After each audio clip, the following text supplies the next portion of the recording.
Hello, and welcome to another episode of the Professional Nomad Podcast. Thank you for joining today. If you are able to, if you are watching this on the replay, I want to thank you too, because we have now hit the 125 subscriber mark. Thank you to everybody that has subscribed thus far. It really means a lot. It really goes to show that if you put in the work, you can accomplish a lot of things out here. So we're just grinding and we're trying to keep moving forward as much as possible. So please keep hitting that subscribe button. Keep hitting that like button. If you're watching this on the replay, hit that subscribe button, hit that like button, and leave a comment. Let us know if you like the content. Therefore, we'll know what to do going forward. As I've always stated, this is a channel for the people. We do what we do for the people. So the opinion of the people is very important to me here. So today, we got a very important show today. I hope you got your pen and pad ready. Time to take some notes. Class is in session, because today we're going to be talking about 7 ways you can transform your life by learning another language. And we got a very special guest that stopped through here today that is an expert in the field of foreign languages. And I'm going to bring him up here in a second. And he's going to help me go through 7 of the top reasons why it's important to learn another language. But I also want to give a shout out to the people that stopped through last week. Shout out to Machismo TV. Shout out to Salty Balls for coming through last week. We got a couple of videos up there. If you have not seen them yet, go through the channel. You should be able to see links and stuff in this video at the end. If you stick around to the end, you'll be able to get those right at your fingertips. Now, why is learning a language important? Because now, more than ever, people are starting to travel the world, right? And because people are starting to travel the world, we need to be able to communicate more than we ever have before. And one of the most spoken languages outside of the English language is Spanish. So for a lot of guys that are traveling, let me repeat it for the 3rd time. For a lot of guys that are traveling, right?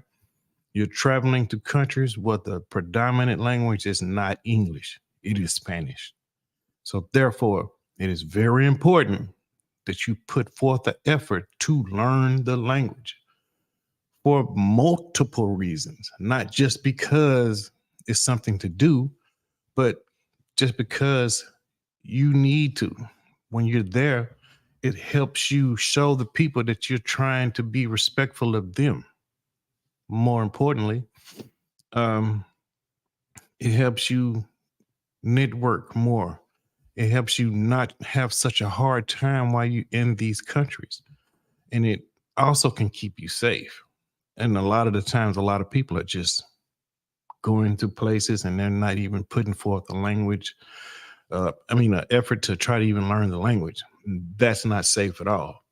So I thought it would be best to collab with someone who I think is the most proficient Spanish speaking person that I have heard in the last decade. And without further ado, I'm gonna bring him up here. Please welcome to the stage, Profe Don Omar. Buenas tardes, señor, y las personas que están viendo este live stream. Hey, thank you. I appreciate the reach out. That is, I'm blessed to have it. I appreciate that. It's all about collaboration and networking, man. You know, absolutely. That's the thing. That's the thing. We have to work together. We're going to make it to the next level, as we like to say, if that makes sense, right? Everyone wants to make it here, but they want to try to do it by themselves. And you can do it, but I think it's easier if you just, reach out and say, hey, man, how about we help each other? How about, I try to lend a hand, or can you lend me a hand? It's like people don't like to ask for help. And I think it's a problem with our people sometimes. And absolutely. I'm not ashamed to work with anybody. You know what I mean? I hear that. So tell us about Profe Don Omar. All right. So in a nutshell, because I've been on this planet for a while, but in a nutshell, for the last 23 years, I have been a Spanish educator, certified Spanish teacher, K through 12, in North Carolina. And right around COVID, prior to COVID, I opened up my own LLC, Carolina Language Solutions, back in 2017. And I was just based off like a friend of mine who was saying, hey, man, I want to try to advance my career. So I want to see if I can, start, picking up some Spanish so I can be somewhat proficient. And so I started off with him, and he was like, hey, man, this is a really good thing you got going on. You ever thought of doing it, from a larger perspective and actually, starting a company or a business? And I was like, nah, I'm just, trying to help you out, blah, blah, blah. So long story short, September of 2017, I decided to say, hey, you know what? I'm going to go ahead and create a company. Tax benefits from an LLC worked out really well for me. I was doing it part-time, but when COVID hit, I started to pick up more clientele. And so initially it was more so of a tutoring standpoint. I was working with a lot of kids, but then I started to get adults. And so we fast forward to 2024, 7 years in now, I'm now working with, kids from age 4 to older people up to, I think my oldest client is 75, 76. Really? So that's it's running the gamut. I'm getting, the older crowd of clients. I've also got, toddlers, the experience I have with the toddlers is my daughter. I've been teaching her since birth. So she's 5 now. So I've been working with kids around that age, 4 and 5, since she has been around. So that's pretty much what I do, man. And then I jumped out here in YouTube probably in 2022. I want to say 2022. I decided to go ahead and say, hey, let me see if I can expand this web, cast this web out here, cast this net, and see if I can, start to, my motto is to build bridges to connect cultures. And so being able to give people the opportunity to pick up easy tactics, strategies, tips that they can kind of utilize to help them build that foundation that they need for learning Spanish. And so that's what I'm doing out here on YouTube, trying to bring people into it smoothly, calmly, and not to agitate or make somebody too anxious or overwhelmed. I just want to kind of give people some strategies and techniques and tips that they can do to start their language learning journey with Spanish. And so a lot of the things we talk about, they're not just as necessarily things that you would do specifically to learn Spanish. Is more so language learning, like you put in the title. And a lot of the techniques and strategies can be traversed across a numerous amount of languages. It doesn't really matter what the language is, but more specifically for me, I do the Spanish. Yeah. And you do a damn good job at it. I love your channel. I appreciate it.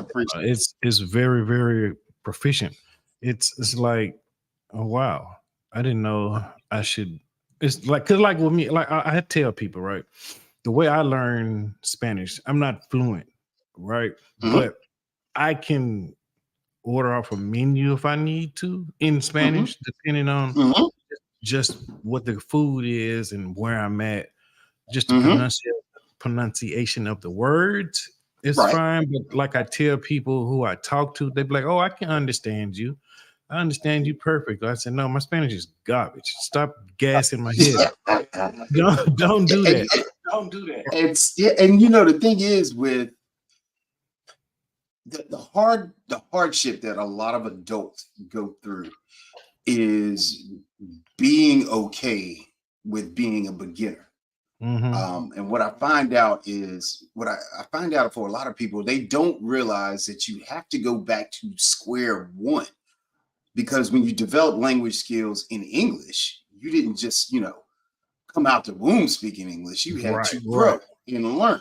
And so it's almost a rebirth of language for a person when they start off with Spanish, because they're like, bro, I feel like a 2-year old. Like, I don't know vocab. I don't know how to put sentences. Yeah. I mean, yeah, when you came out the womb, you didn't know how to put a sentence together either. It took the building from age 0 to Right. maybe 2, 3 before you can start putting like cohesive sentences together.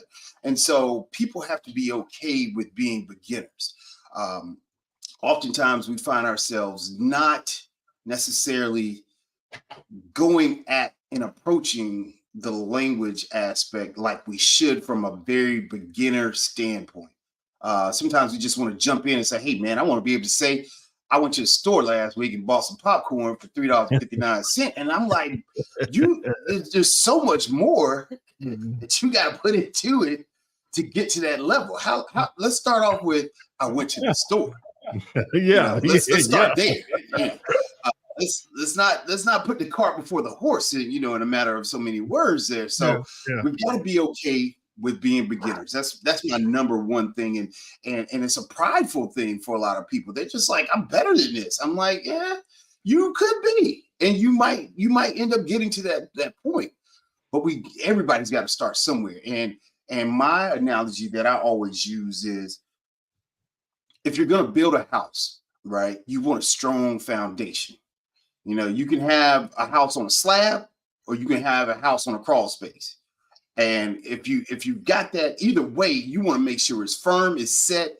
And before you start building up, you got to make sure that everything matches up as far as and aligns correctly first on that foundation before you start to build. And it's the same concept when it comes to language learning.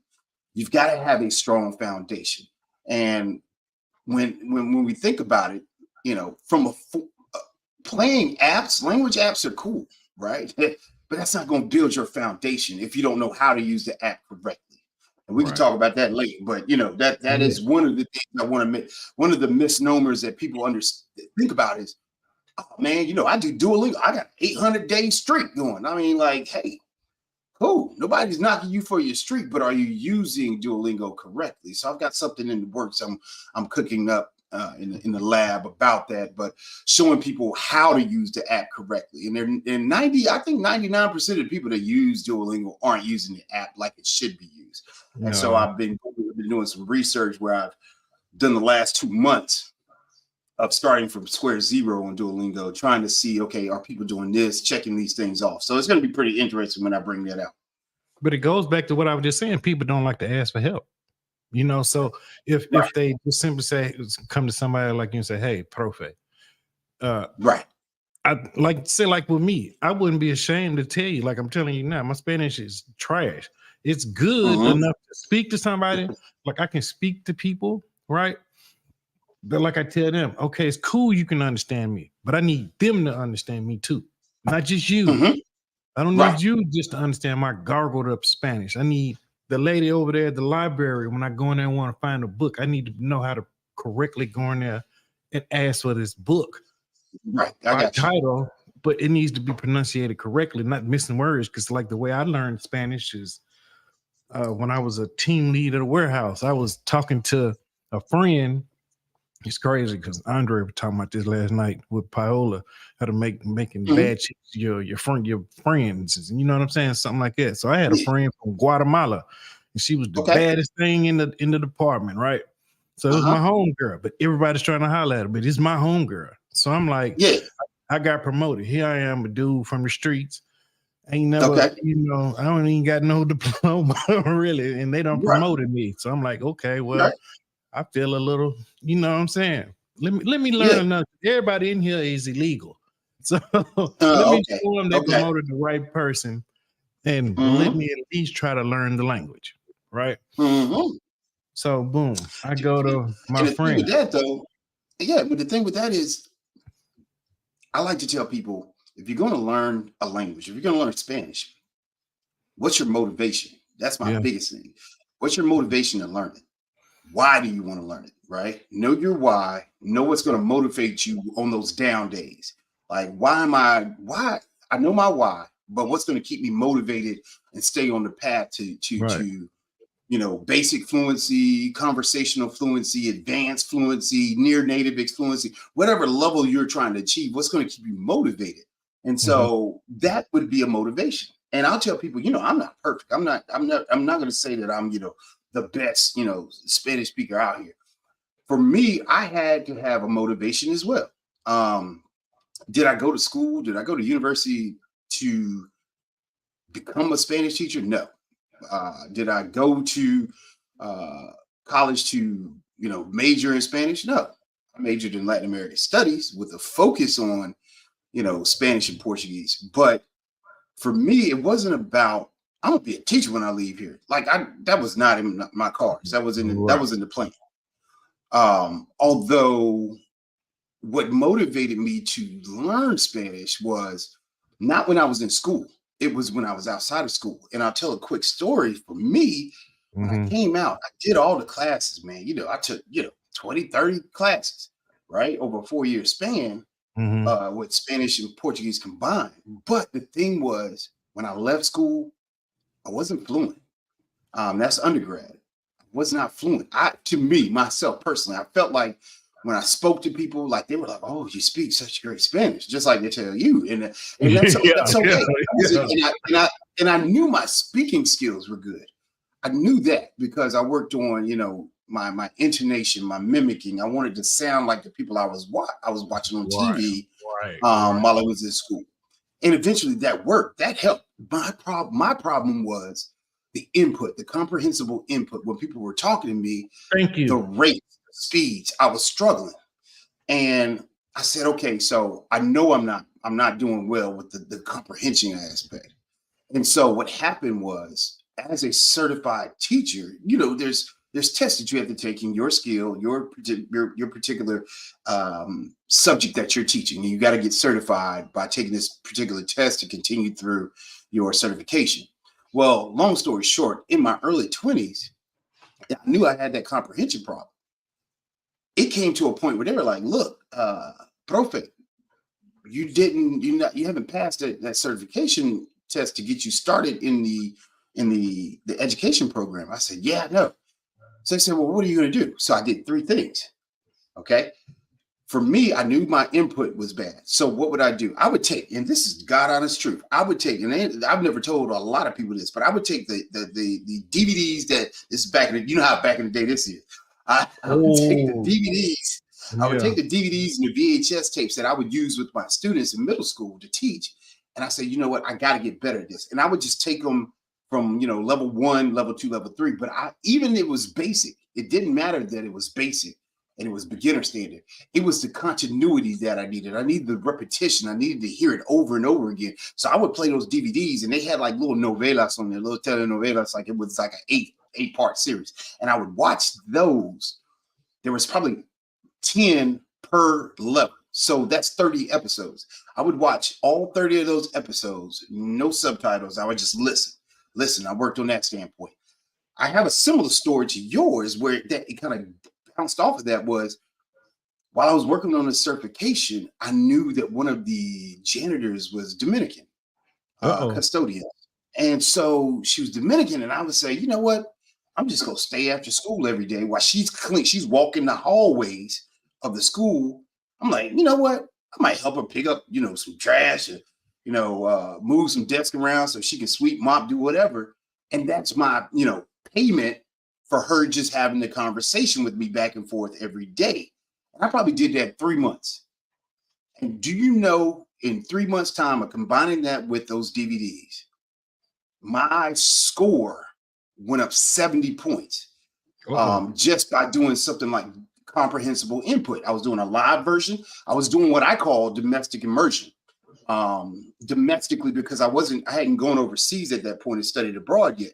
I didn't do that until grad school. And so domestic immersion requires people to get out into your community or find people that you know that speak Spanish and say, look, every day for about 30 minutes, can we just engage in a conversation in Spanish? That's what I did. And that's what ended up propelling my ability to speak. And that was 20-some years ago. So I would definitely tell people, take advantage, man, like with the streaming capabilities we have nowadays with like Univision and Telemundo, like if you're not watching a novela, like Kobe Bryant, when he said, hey man, when they asked him, how did you learn Spanish? Well, between my wife and her mom, I would watch telenovelas and I would watch, I think it was La Madrastra or something like that, whatever he was watching. But he said, I just consistently watched that telenovela on a day-to-day basis. Same thing I did. Now, right now. You can do that. Right. And so that was the thing for me. I was doing the exact same thing that he was doing. I don't think I'd ever seen that interview that he did because it was in Spanish. And I mean, you know, back in the early 2000s, 90s, if you found something on TV, it was amazing. But but essentially that's what people have to do. You have to inundate your brain and say you have to be dedicated to it. Yeah. Because a lot of times you're gonna be like, look, man, I don't know what they're saying. They turn the TV off, right? You cut the TV, they throw the hands up, right? I don't want, you talking about don't use the subtitles. Use the subtitles, use whatever it's gonna take, but you've got to develop you got to condition your brain to know this is what it's going to take. And it's not an easy road, right? It's going to be hard, especially when you don't have, if you're doing it, I like to say solo, it's going to be rough because you don't have that somebody cheering you on, somebody saying, hey, this is what you need to do. If you're doing it on your own, you've got to set your plan and stick to it. And it's going to be a rough road, but eventually it will click. I don't know when it's going to click for you. I didn't know when it was going to click for me, but it will eventually click if you stick on the path there. But I did the same thing that you did. This is the exact same thing that you did.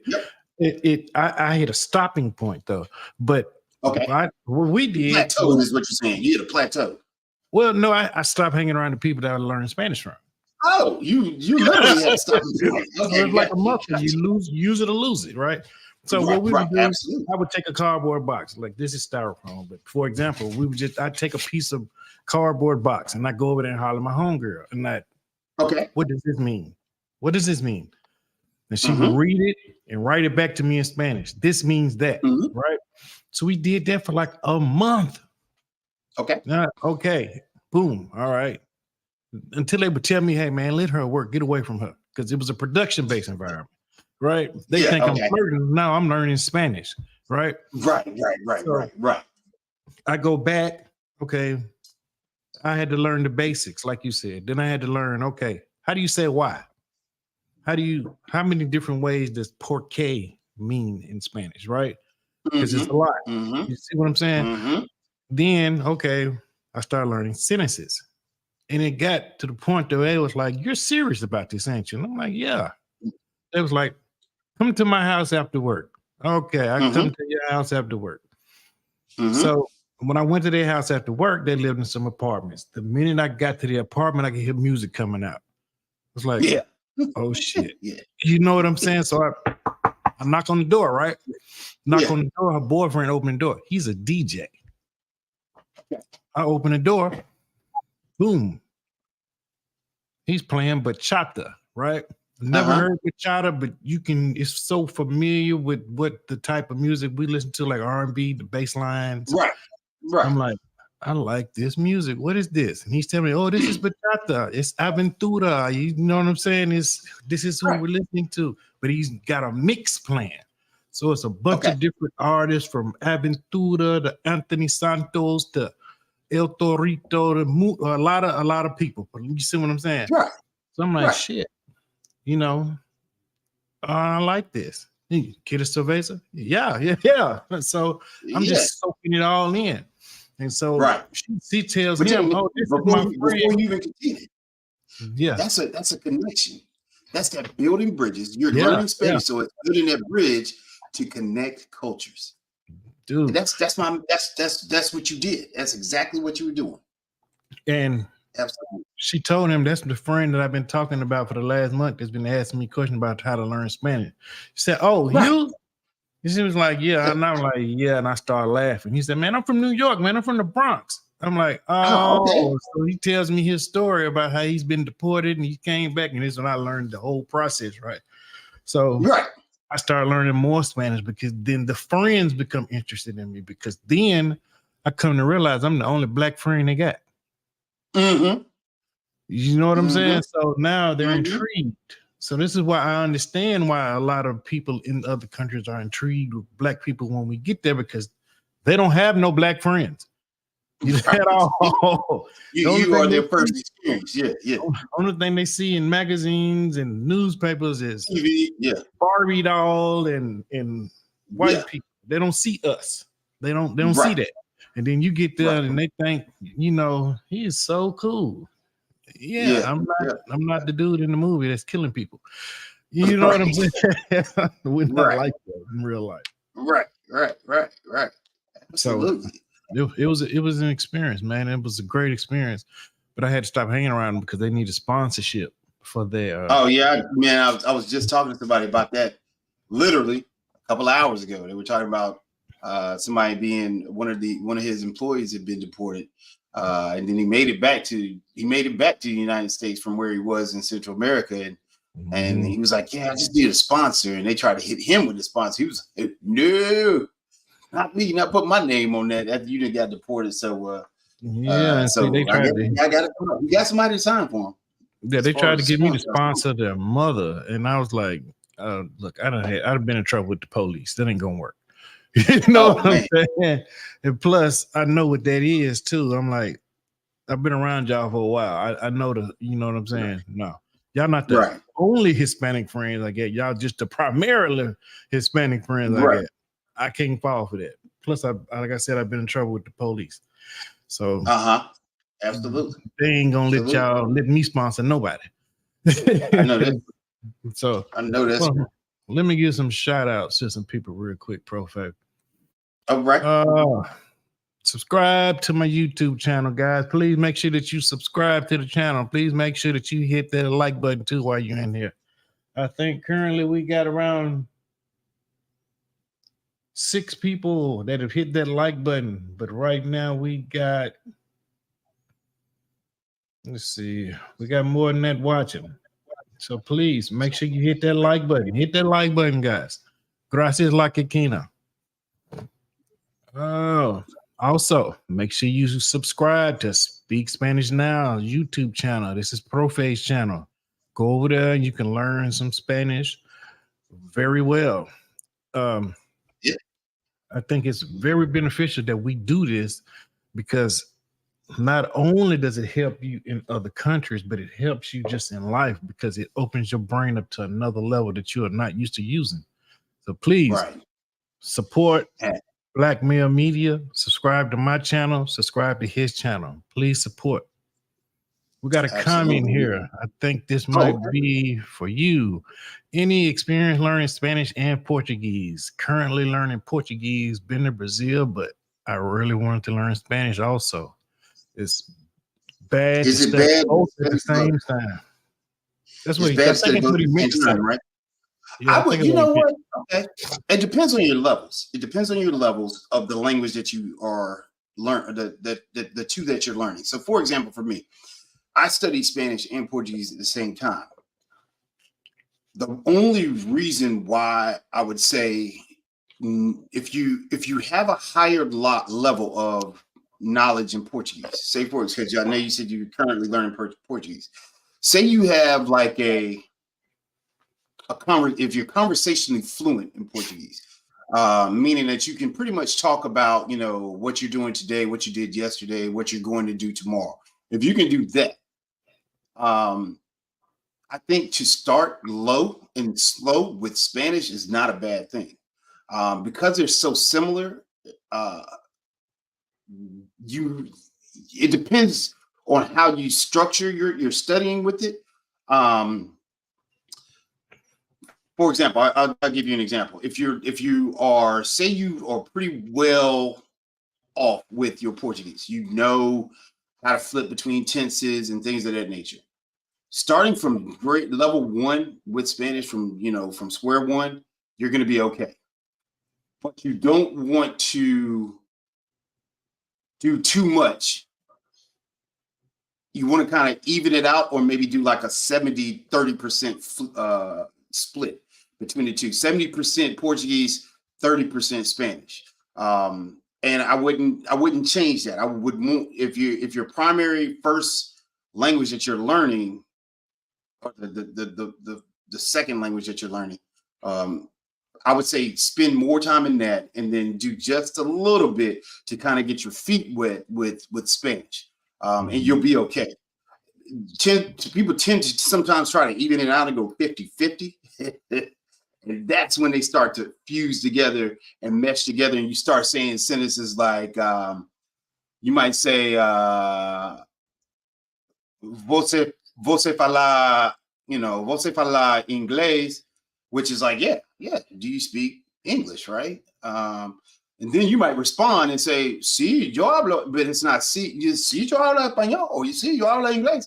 Now you're going two languages, and it's just everything is mixing together. So keep a healthy distance between the two when you're learning. That way they don't start to, eventually tag in and start meshing together.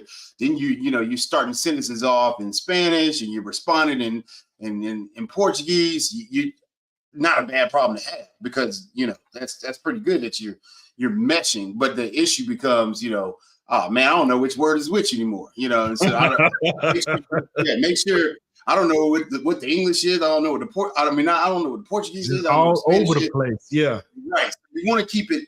You want to keep them far enough apart so that they don't start to blend. Yeah, great point. Great point. I mean, aren't Portuguese and Spanish very similar? Super similar. And there's the thing about this is I won't say, so how people say, oh, Mary Jane is like the gateway drug to like, oh, that's the word. Yeah. Right. The good thing about learning either Spanish or Portuguese is that it opens you up to all the Romance languages, because all of them either are very similar in wording or verbiage, or the words or the rules are the same as far as what or they're very similar. Not all of them. Actually, Portuguese, I feel, from a non-biased standpoint, Portuguese is actually easier to learn than Spanish. But I say that because I learned Spanish first, and then I'm like, oh man, Portuguese is so easy compared to the Spanish. So, but once you learn one of them, it opens you up. Say, for example, you start off with Spanish, then it takes you to Portuguese. All right, that's super similar. Then you've got French, then you've got Italian, then you've got Romanian. So that's 5 languages that you can legit speak. And of course, I mean, nobody speaks Latin, but you could learn Latin eventually, even though it's very different, but there's some similarities to it. But essentially, you start off with 1, you can end up speaking 5 if that's your goal, if that's your choice. It's very easy to just go from 1 to the next to the next to the next, pretty easy, pretty smoothly. All right. Yeah, he says 73rd. Brilliant advice, sir. Absolutely. This is why you subscribe to Speak Spanish Now, so you can get more of this advice like this, right? This is important. Funny story was, I was in that same boat, but I learned, I did the opposite of what he was doing, or she, I don't even know. I'm not even, but too cool. I was doing the same thing that they were doing, but on the flip side, I had started off in Spanish. I was pretty good. Then I was like, oh man, they had at my school, my college, they had a Portuguese for Spanish speakers. I was like, oh, because they say you don't really need to start at square one if you already can speak Spanish. And so And you had to have, prereqs or whatever. The prerequisites were like you had to have like 4 or 5 levels of Spanish first. That's cool, 4 or 5 classes. So I started to take that class, and then come to find out I had that issue. But that's why I know what you probably should do, because I was the one that had the situation where things were mixing up. And even when I would go to speak Spanish, at this point, I would flip back and go to speak Spanish with the locals that were in that area. They're like, dude, are you Brazilian? I was like, no. It was like, yo, your Spanish sounds so weird. And it was like, all right. I didn't know quite how to take it. It was like, man, he telling my like you saying my Spanish was trash. And they weren't saying it was trash. They were just saying that you sound like you're a Brazilian that speaks Portuguese. So when you're speaking Spanish, it's kind of like, it sounds really odd. And I was like, but that happens because what I did was I completely stopped like taking classes in Spanish. I was focused all in on Portuguese. That's not a bad thing to do if you've got a good foundation and you know enough to function. But I didn't at that point in my 20s. I didn't have that great of a foundation to say, oh, I'm gonna just flip over. So that's why I kind of advise people, don't just completely stop doing one. Just kind of keep a good break between the two, so that you can actually, continue studying both. Yeah, that's a great point. Make sure you subscribe to his channel. Let me put it back up here real quick. Find it.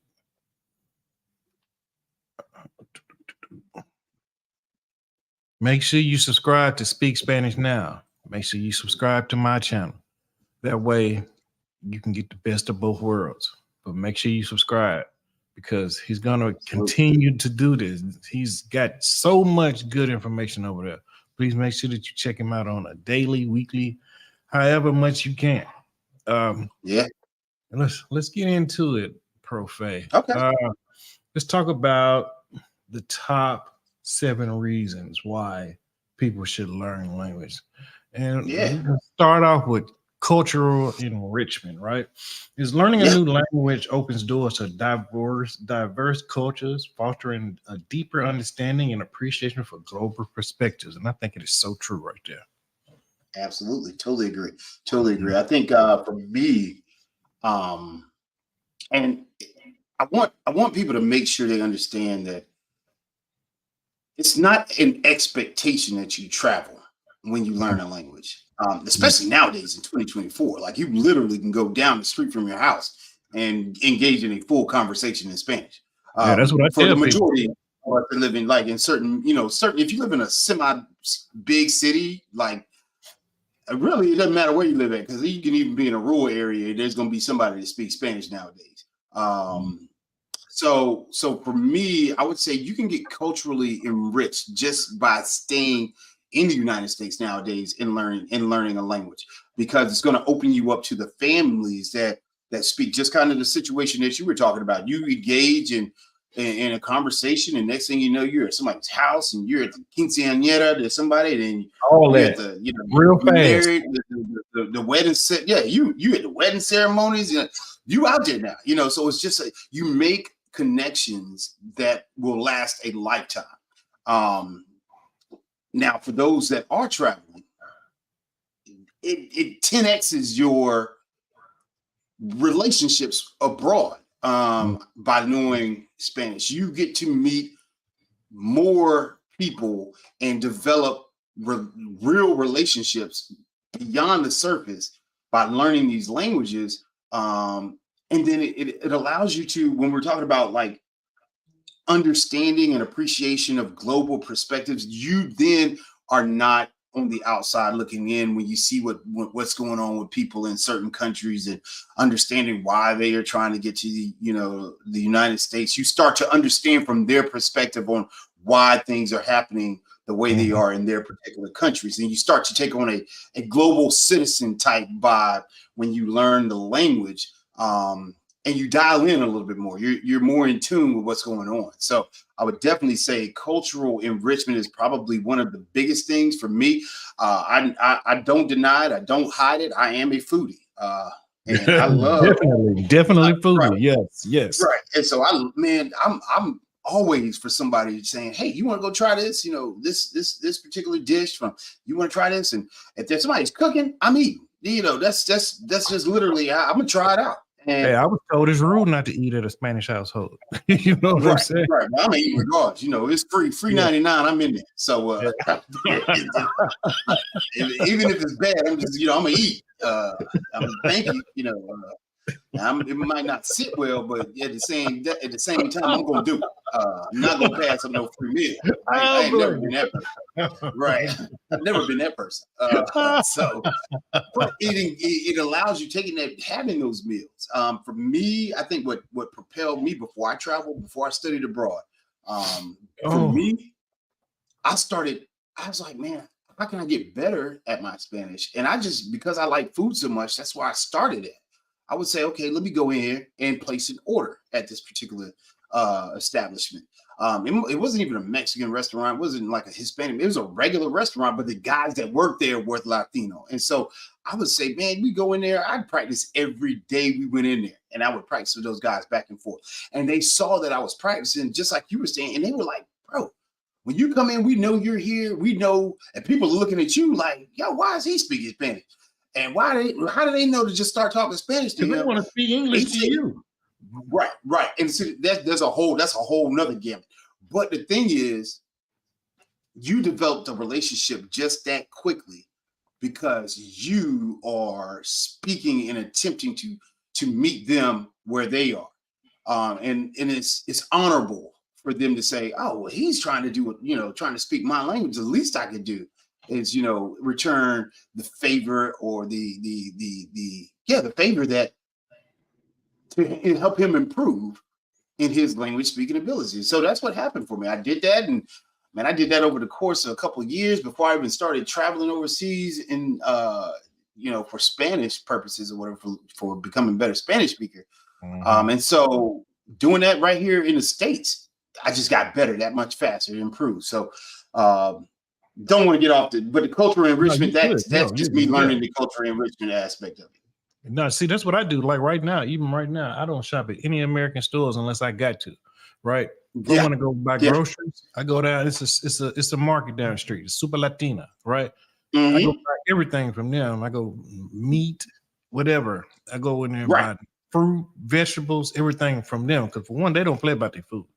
It ain't going. Everything that we complain about they doing to the soil and to the food here, they ain't with it. So I go there and not grab everything I need. And I might go to Walmart and buy bread or water. Right. That's about it. Anything that I'm gonna eat, it don't come up out of Walmart. It comes from them. I was in there, and it was a black guy in there one time, and I'm in the back ordering a Cuatro Libras de Pachuca, right? And he's looking like he's trying to buy some chicken wings. And then he looks, they always look at me when I'm in there. And I'm like, oh, here we go. Right? Here we go. Here comes the conversation. Hey, man. I'm like, what's up? What's up? He's like, I don't know how to speak the language. And I'm like, man, because we're in the back. We're in the carniceria. Okay? We're in the back. We're in the meat part, right? Yeah. So he's like, I don't know what to do, man. I want to get some wings. So the first thing I say is, how many wings you want? I need to get, like, how did they sell them? I said about a pound. He's like, oh, how much a pound? I say, hey, ¿cuánto cuesta un libra de alitas? He looks at me. He's like, oh, you speak Spanish? I'm like, hey, man, you got, hey. You know what I'm saying? You got to learn, bro. I'm like, look where you at. Does this look like, the corner store, or does this look like you know what I'm saying? Realize where you at. Ain't Kroger's, This ain't Kroger's right here. So you want to talk to them because they probably don't even speak English. They probably English. Yeah, that's it. You know what I'm saying? Right. And then the dude come back and he's telling the prices and he's looking at me. I'm like, this is how much they cost. Get 4 pounds for $12. Man, it's $3 a pound. You know what I'm saying? Just do that, you'll be straight. He was like, okay. And then he's like, what I want to get? I'm like, look at the meat. All the meat is fresh, bro. All of it is fresh. The one thing that I want to point out to you is, do you see blood? Now, I want you to think about this while you're in here, because if you go to Walmart and you buy you some meat, it's going to be bleeding. Look now, look at this. Do you see blood? This is good food right here. Ain't no meat, and it's on display in the thing right here. I'm like, they know how to take care of their food a whole different level than we do. This food is top tier. Now look at this. Now make sure when you look at this and you go home and you eat them wings, I want to see you in here next week, because ain't no way you're gonna go home and you're gonna drop them things in the fryer. You're gonna eat them and tell me the taste ain't different, right? Because it's gonna be way different. Oh, look who done snuck in here, Profe. The Flyboy Way. Shout out to the Flyboy Way. Make sure y'all go subscribe to his channel. I think he just dropped a video, the Black Man's Guide to Barranquilla. So go check out his video, guys. Oh, he must have gone down there for Carnival. Yeah, I think so. I want to go one year. I heard it's very, very lit. So let's talk about number 2, and that is enhanced cognitive abilities. Studies show that multilingual individuals often exhibit improved cognitive skills, such as problem solving and multitasking, contributing to overall mental agility. And I agree. Yep, absolutely. I know for me, when it comes to just understanding the differences of Spanish and English, is that I have been better at my decision making. So hold on one second here. I had the babies. I got my 4-year-old, my 5-year-old is leaving doors open and whatnot. Hold on one second. That's okay.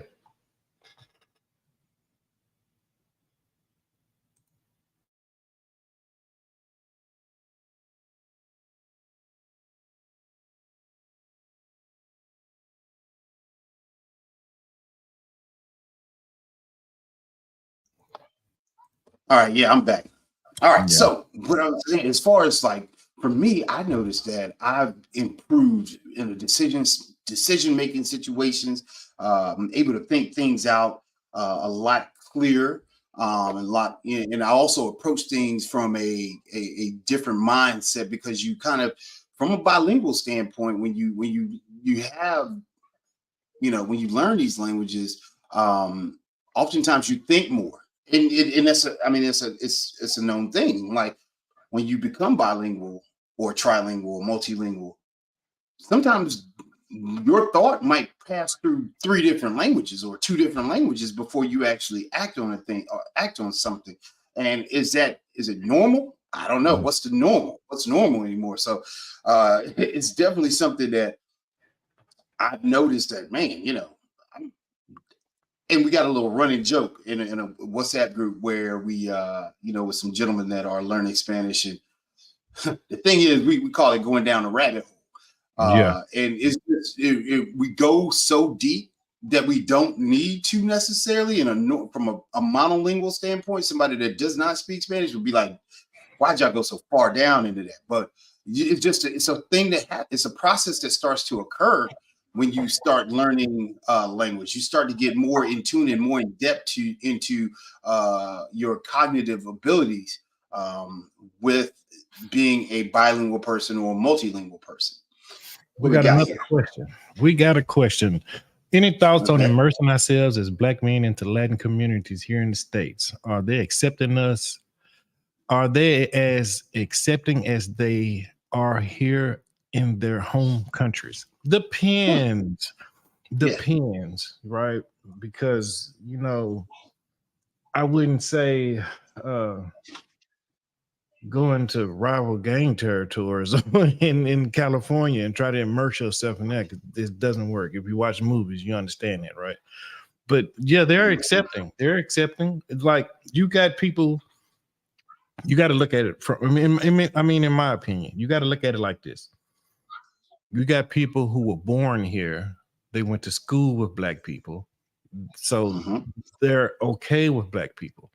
But then you got people that you might run into that probably just crossed or probably have only been here 3 or 4 years that have never been around Black people. So you're new to them. So you have to earn that trust. Once you earn the trust, you can do that. And you earn the trust by not acting like you're better than. You have to act equal to and act like you want to be a part of whatever they're doing and you want them to be a part of what you are doing as well. Because that's what I did. When I met so many of them, I just went there with humbleness, not entitlement. Right.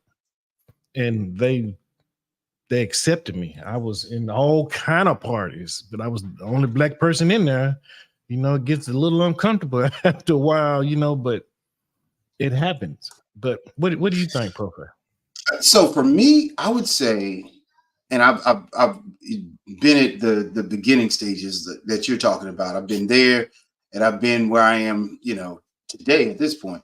And I would say that in the beginning times when I was trying to pick up and improve my Spanish and become a better Spanish speaker, I would go to the salsa club. I would go to those early on, and I would feel like an outcast. But eventually, once you started having those those conversations, it tended to ease up. But it's going to be rough in the beginning for you because you feel like an outcast, like a pariah. So Yeah. you end up eventually. It's just it's all about repetition, even with the language, with the culture, with putting yourself in uncomfortable situations so that you can become successful.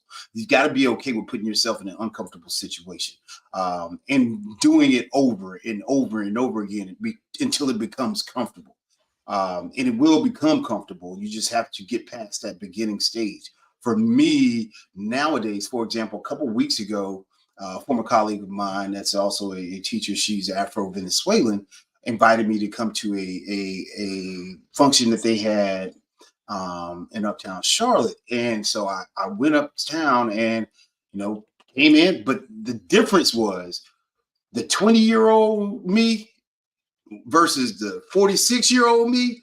I walked in, I was just like, this is a regular spot. And you build self-confidence in yourself when you know that you can hang with English speakers or Spanish speakers or Portuguese speakers. And when you get into a conversation, people, the first question, ¿de dónde es usted? ¿De dónde eres? Right? You tell them, soy de aquí, right? Soy de aquí. Yeah, exactly. Yeah. And then they say, well, tú hablas muy bien español. And I'm like, yeah, okay. They say, ¿dónde aprendiste? I'm like, well, I lie. This is me. I always tell them the same thing. Pues, cuando era niño, yo estaba viendo, telenovelas y dibujos animadas. And I would tell them I just watched novelas and, cartoons. And I just kind of learn from there. I watched, I tell them about, los pronósticos del clima, right? I tell them I watched the weather reports, and I just learned Spanish. And they were like, really? That's all you did? Like, I'm not, no. Like, I actually studied and learned it. But they were like, oh, but then you get in this conversation. Now, lie to you not, I was at this function in Charlotte a couple of weeks ago, and there was a lady that was next to me, and she, I knew she was about my age because she was looking at her phone, and if you get that presbyopia, you looking at it, you squinting, trying to read, I was like, hey. So I said, no tiene tus gafas. And she was like, I was like, quiere usar mis gafas? And she was like, oh no, I left mine on the other side of the room. She was like, you speak Spanish? I'm like, yeah. She's like, what? Same. It's like you'll always get the 4 questions in order. It's always gonna be the same. Time. And where are you from? You speak great Spanish. How did you learn? ¿Cómo aprendiste español? I'm right? glad to know that I am not the only one that gets right. You're gonna get the same 3. It's those 3, and then there's of course, the other 2 are probably gonna be a little different, but those are gonna be the main 3, right? Yep. But I had that conversation with her. Lo and behold, that one conversation brought in another 4 or 5 people into the conversation. Now I'm sitting there. It's a full table of like 7 people, 6 or 7 people. Everybody's talking to me like, "Oh my God, he speaks Spanish." Like I'm the The attraction. yeah, like a main attraction now. Like, oh my God, but they were so at the end of the day, the end of the night, they said, it's so refreshing to see someone that is not a native speaker be able to speak our language. And it makes us feel relaxed and more at home here when we're away from our native land. Because many people don't realize, people say, oh, they're going, they come to the United States for a better opportunity. Yes, it's true. But at the same time, they had to leave everything they had behind. And so they long to be respected and accepted. And they don't necessarily get that from a lot of people. Well, they don't get it from the majority of Americans in the United States. A lot of people, oh, you should just learn English. I mean, I got to learn your language. And see, I got a homeboy I had to explain this to, right? He's got a Venezuelan girlfriend. This is my partner, right? But he's like, man, this is my country, man. She need. I said, no. I said, look, bro, this is what I tell him. I said, who cooked the meals? Right. Y'all eating Burger King. It was up to you. Who cooking? Like, who cooking? She cooked. What y'all? And she's Venezuelan. I was like Colombia. I said, okay, so what y'all eating? The arepas and what else? Yeah. Like this and that. I said, okay, so basically your whole day is pretty much Hispanic, right? Yeah. I said, okay, so what does that tell you right there? He's like, oh no, man. What do you mean? I'm like, you need to learn some damn Spanish. I'm like, because for one, you now have a Spanish household. It ain't American, it's Spanish. Right. So living, you have to adapt. She does not adapt to you. You're going to adapt to her because she's and I think it would make that bond and it would make their bond even tighter. But it has. They still together. It would make him knowing Spanish makes that bond between the two of them even tighter and even closer, because now it's like, oh, he's taking the time out to actually learn my language. Oh, maybe that's how you get them to learn English is by you doing. You gotta lead by example. You done gave up now. You want somebody to learn Spanish. You want somebody to learn English. Well, you learn Spanish, and maybe then they'll learn English. It's a two-way street. You can't always take. You got to give something too, right? Man, she know how to speak English. Not as good as him, but she was learning. Like she wanted to take classes and dedicate herself to learning English. Okay. And his dedication to learning Spanish wasn't 100%. This is my dog. I love him to death, but he know it. He'll see this and laugh. I'm like, man, you done gave up. Like I can see, I can tell him. I could say, put her on speaker right now and let me ask her. And I'll ask her in Spanish and she'll bust out laughing. And she'll say, no, you ain't even trying to learn no more. You done gave up. But eating them arepas though, ain't you? So, right. You know what I'm saying? So, yeah, man. It's cool. That's cool. People, man. People. All right, so let's go to number 3 real quick. Number 3. All right. Career advancement, right? In an increasingly interconnected world, being multilingual is a valued asset in many professions, providing a competitive edge to expanding job opportunities. And I tell people this all the time ago. When I was growing up and I used to go to AutoZone, like I just left O'Reilly's. And when I went to O'Reilly's, I did not see "Se habla español" on the door when I was 18. Now I do. So this means they're hiring people who have the ability to speak another language. So this one, career advancement is dope because like in my line of business now that I work in healthcare. So we have, we do medical coding, right? Medical risk adjustment coding. So we have charts that come in sometimes in Spanish, right? The majority of the people cannot read this. So we have some people who have the ability to only work these charts. And I had to tell these people, like, well, I lost the guy. Now he's not on my team anymore. But I used to tell him, do you know how valuable you are, boy? Boy, did you know? Like, you need to get it together because it ain't a lot of you here. They need you, but Mm-hmm. you gotta, you know what I'm saying? You gotta get it together because this makes you a unicorn in a world where bilingual is important. Like, I don't tell them I know how to speak Spanish because then they'll be trying to say, okay, well, you're bilingual. It's automatic. I'm like, no, I'm not. Don't come throwing Levels a to bunch of people at me and I can't understand the damn thing they saying. So I don't even say it. Only way they know I speak Spanish is if I tell them I eat tacos. That's it. Uh-huh. You know, I might be talking to a coworker when I'm supposed to be working on my phone and I'm at the taco truck ordering in Spanish. That's the only way you're gonna hear it. Oh, you speak French? Right. No, I don't. No, I don't. Why you ain't tell them you're bilingual? I'm not bilingual. Don't say that again. You know what I'm saying? Because then they're gonna pay me if I'm bilingual. You know what I'm saying? Because then if I put But it we gonna down, yeah. I know how that happens.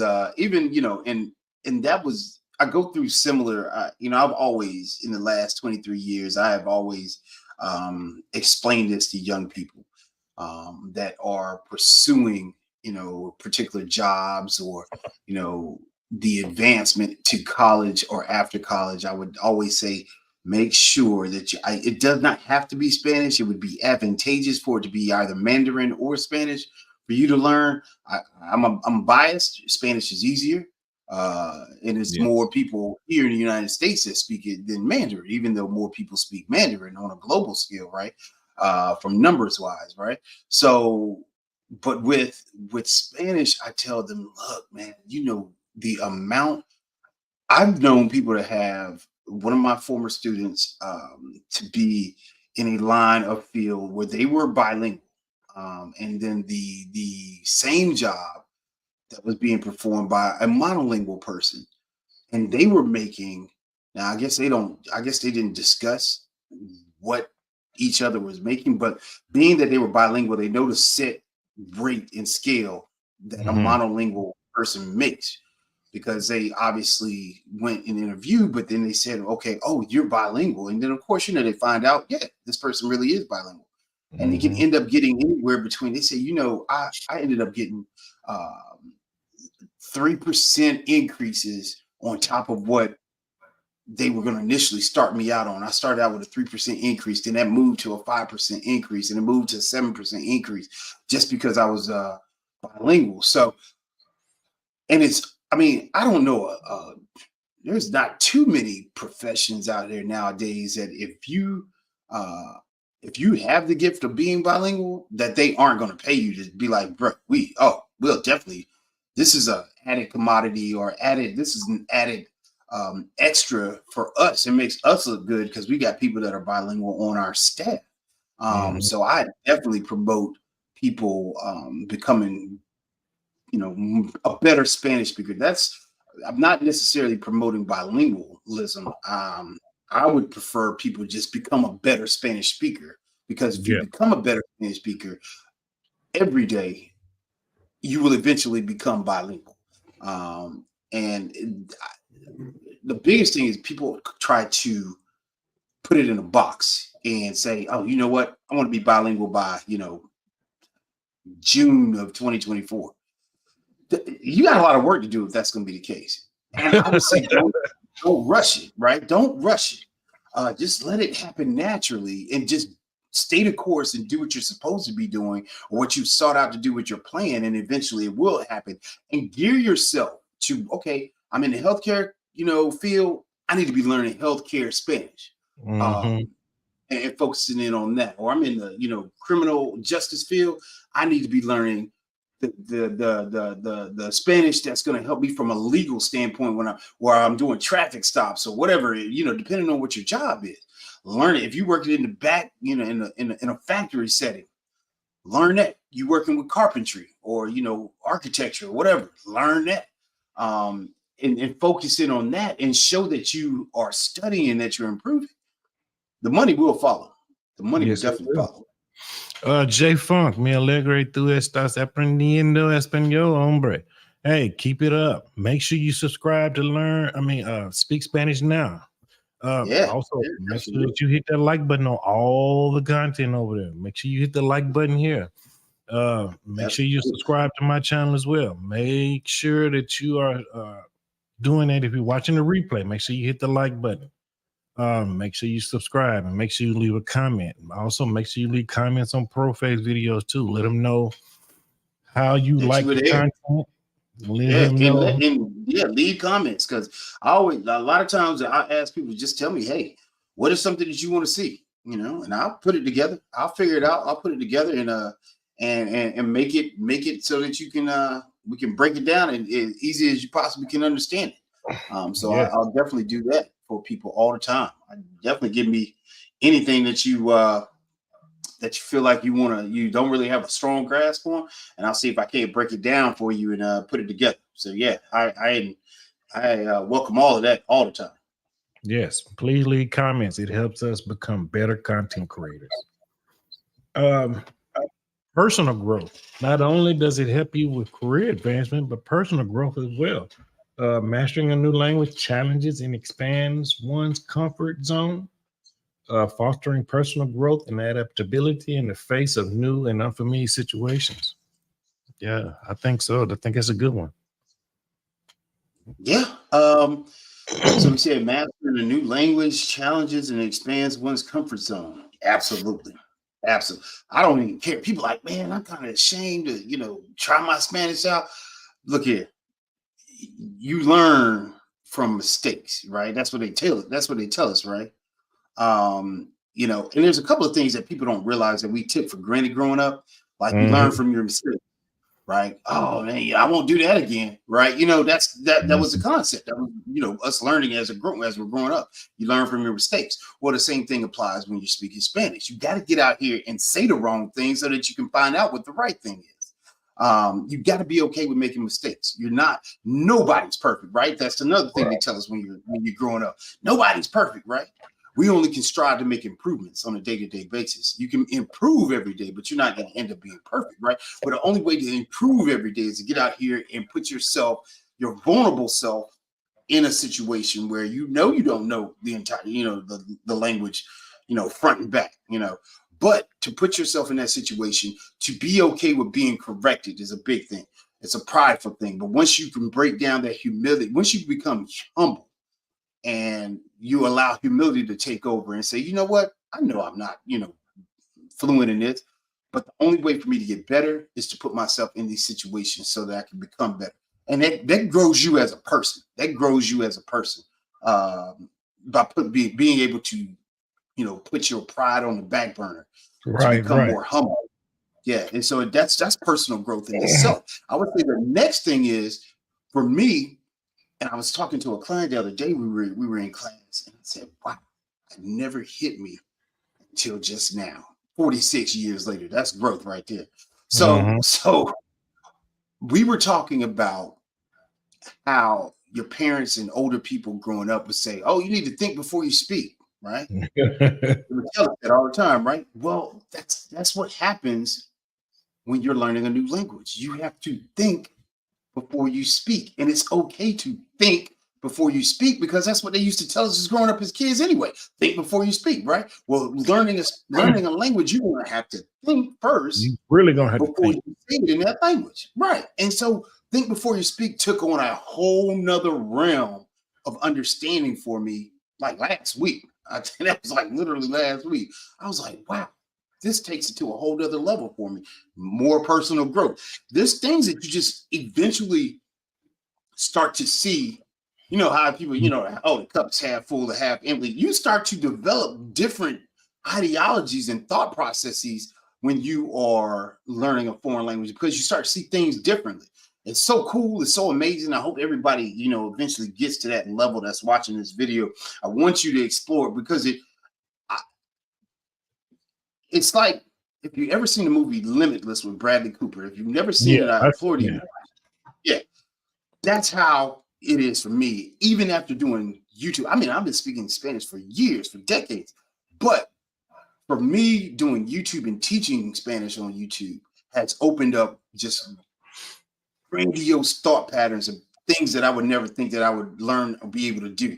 Well, I never thought I'd be able to edit, and mix stuff together and edit and do videos. But that's another growth pattern for me. Does that put me in a scenario where people are like, hey man, you do videos like for other genres and other niches? No, I don't. But now people are like, hey man, I like the way you did this video. Can you do me? No. But now I'm like, but if you want to pay, like you pay, we play. That's how we gonna that's There how you we go. gonna make There it you go. happen. So, yeah. So it always, but that's just me teaching Spanish. And that's something that nobody would ever relate. Editing and videography and mixing music. Nobody would have thought that has anything to do with Spanish. It doesn't technically, but what it has done is opened up avenues and doors that I never would have thought that would have been open, been open before. So there you go with your personal growth stuff. Yeah. Quiz World says, I work in tech, been learning Spanish for a few months, and I see so many doors opening, being able to conversate in Spanish. Thank you both for your work. Hey, no, thank you for leaving your comments, sir. Really appreciate you tuning in. Make sure you hit that subscribe button now. I'm telling you, make sure you go over there and hit subscribe. Hit subscribe on my channel too. Don't miss out, because he drops gems on a multi-time basis. I'm going to try to pull up the last video that I commented on your page, because it was very I liked it. Just put it that way. I can't even find the words right now. Yeah. So give me a second. I'm gonna pull it up and I'm sharing. Absolutely. But I liked it. And you was talking about the pizza. You was talking about food. Oh, it was the order and the food one. Yeah. Okay. Yeah. That was my man. Hey, like I said, I'm a foodie, boy. So if we're going, I can tell, because you're always talking about restaurants and food and stuff like that. Right. Oh man, I'm gonna go in because that's where I'm a master. I'm a master expert in Spanish now when it comes to food. I can talk to the cows come on when it comes to that. And of course, but once you find your niche of what you're good at when you learning Spanish. So if you say, hey, food is what I get, as far as the interest level peaks, or sports may be something for you. If I'm head over heels over, for football americano or football or baloncesto, whatever. If that's one of your things, dive into it from a Spanish standpoint and listen to the commentators in Spanish. When you watch, how that thing comes up on TV, it says SAP, Spanish available now. If you flip over to that and watch, you blew my mind. This past football season, I was watching Monday Night Football and they had it in Spanish, and it amazed me. I never even thought about doing it, flipping it over to that channel, and I was watching. I was just like, this is great. This is for somebody that's wanting to learn Spanish. This would be advantageous for you to watch, because it's already dealing with what you like to do anyway, which is watch football. If you're a football fan, that was a perfect situation. So yeah, always find what you love and then maximize your growth in Spanish on that particular topic. All right. I'm looking for this video. I never got the name of it. What's the name of that one? Let me see. I could pull it up really fast here, and then I'll tell you the exact name to type in. Matter of fact, you can share your screen too, right? You know what? There we go. Now you're cooking. You know what? I've never shared my screen as down at the bottom. Oh, you can put it in the private chat and I'll do it. Oh, okay, hold on. Did you find it? No. Somebody in the comment section, I was saying. Okay. Shout out to the International Quiet Storm. Thank you for coming through, brother. Hey guys, make sure you go over there and subscribe to Machismo TV. They're over there every night dropping major videos. Welcome to Machismo TV, the ultimate destination for modern men seeking to upgrade their lifestyle. Subscribe to Machismo TV and Saul T-Balls. We stream daily from 12 midnight to 8 a.m. Eastern Standard Time, the best male-centric content. Highlight reels without reviewing or providing any editorial bias to the content. We have done so much, with so little for so long, we are now qualified to do anything, with nothing. And I do mean anything. I put it in both, but I sent it to you from the private, and it's in the main comments here. All right. Yeah, make sure you guys go over there and subscribe to Machismo TV. Please, guys, they are dope. And that's what it's all about over here. We are all about collaborating and networking. That's what it's about. And that's what I keep pushing on the people and keep telling people that's what we do. Because like I said, what we do here for the people. And people like Machismo TV, they do it for the people as well. Like they said, they started with nothing. Now they're here. Make sure you subscribe to my TikTok page. Thank you, Quiet Storm. Thank you for that. There you go. Subscribe to Speak Spanish Now. Please, guys, make sure you go over there and subscribe. We got a lot of people viewing right now. I see 13 viewers, and we're live on Facebook, Twitter, and YouTube, double YouTubes. There's no reason nobody shouldn't be hitting that subscribe button right now in this very moment. No reason we shouldn't have everybody hitting that like button at this very moment. Support Black male media, guys. Go ahead and hit that like button. There you go. If you want to look at the video on your own, if you want to look at the video on your own, guys, here's the video that we're about to share.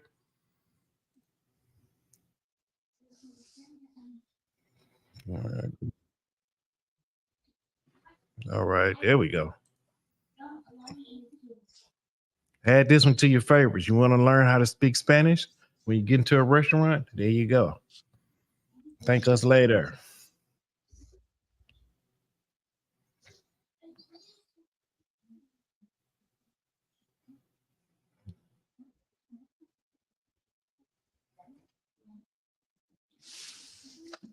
There we go. Boom. Profe. Listo. This is what you've been waiting for. Are you ready to spice up your fast food game? In this episode, we learn how to order your favorite meals in Spanish to impress not only your friends, family, and colleagues, but also your taste buds. Vámonos. Vámonos.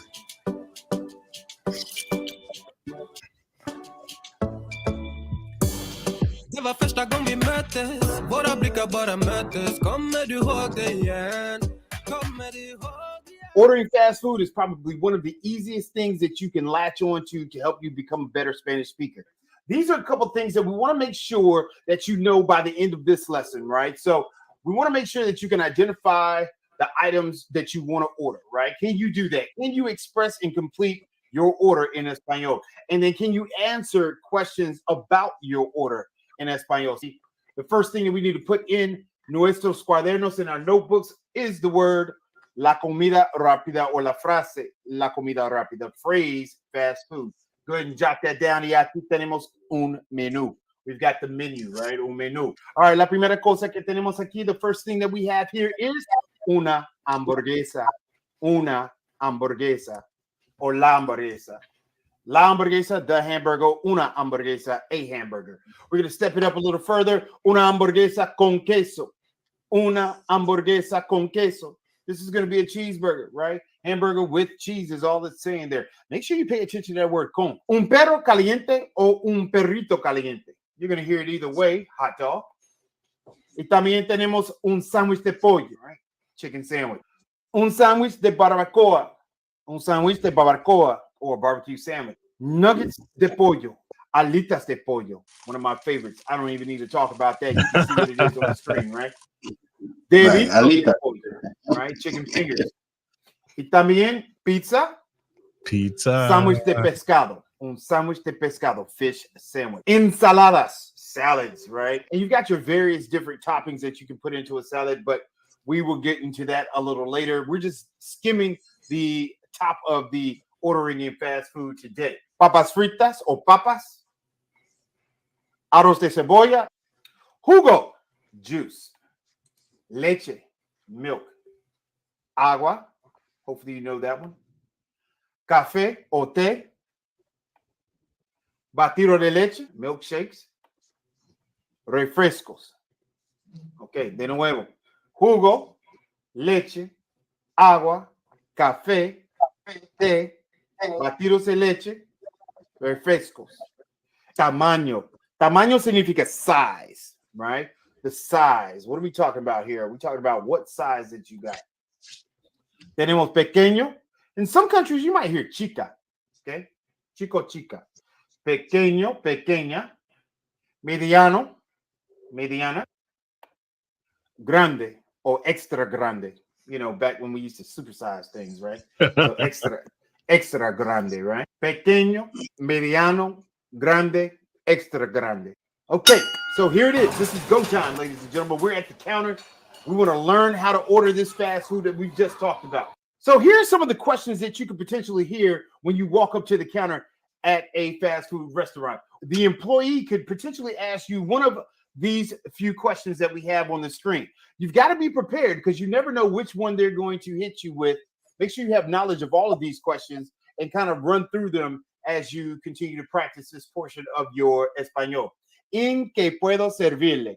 You can hear this another way, but it's ultimately the same question. You might hear ¿en qué le puedo servir? How can I serve you? ¿Cómo puedo ayudarle? How can I help you? Or ¿cómo le puedo ayudar? Either way, it's still the same thing. What we're listening for are keywords, right? Servirle, ¿en qué? En servirle. Boom, I know what they're asking me. ¿Cómo puedo ayudarle? Ayudarle, that's what I'm listening for. It's going to help me out. Y también tenemos ¿qué puedo ofrecerle? What can I offer you? These are some of the examples. We've got a few more. ¿En qué puedo ayudarle? ¿Qué desea comer? What would you like to eat? ¿Qué le ofrezco? Just the opposite of some of the one that we had earlier. But they all simply are asking, what would you like to order? Y una respuesta para esas preguntas. An answer for those questions here. We can start off with a few. We've got an informal way of answering one of those questions. Me das una, and you fill in with the vocabulary words that we talked about earlier. Me das una hamburguesa con queso. Can you give me or can I get, right? It's a very informal way. We can also use in a more formal way. Me da un or me da blah, blah, blah. Me da un sándwich de pollo. Me da un sándwich de pescado. Either way, you're giving the same response to those questions that we saw. Okay, so make sure you know the top one here is informal, more relaxed. Me da un is more formal. And of course, we're always going to add por favor at the end to kind of make it more formal, because in English, of course, we don't normally just go out there and say, hey, can you give me blah, blah, blah? Some people do, right? But you want to add por favor at the end if you want to be more polite. Y la última, quiero una hamburguesa con queso. I want a cheeseburger. And of course, you could put quiero una hamburguesa con queso, por favor. Put the por favor in the end just to make it sound a little bit more polite. Dame una hamburguesa con queso. Give me a hamburger, or dame una hamburguesa con queso. Give me a cheeseburger, right? We want to, of course, add por favor at the end. We make it more polite. Me puedes dar. Me puedes dar. Me podrías dar.